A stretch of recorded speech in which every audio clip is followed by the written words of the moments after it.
من بن عمارة.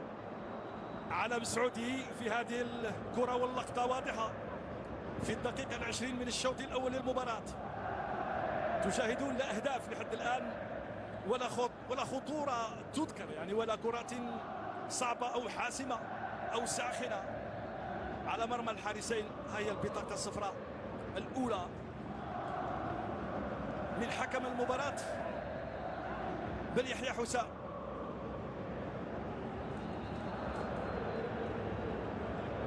عبد الحفيظ بن عمارة، وكرة ثابتة لمصلحة شبيبة القبائل في التنفيذ. مرغب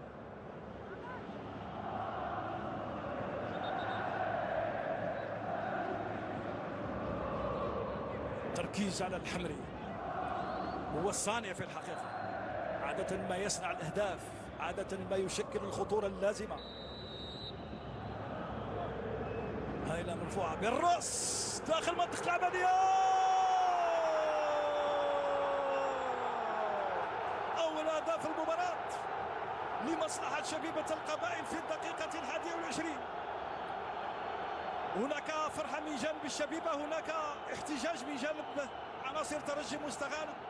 أول أهداف المباراة في مرمى الحارس سنبلحي، سنشاهد بالراس. بعد ذلك المتابعة من صار في شباك بهذه الطريقة الأولى من محيوس، الثانية من صار في شباك الحارس سنبلحي، الرأسية الأولى والثانية. بلحي لم يتمكن من هذه الكرة وخروج ربما غير موفق. سنشاهد من صار أو من محيوس بعد ذلك المتابعة. ليس هناك احتكاك ربما بين اللاعب وبين الحارس مثل ما نشاهد. الأولى من محيوس والثانية المتابعة. وفي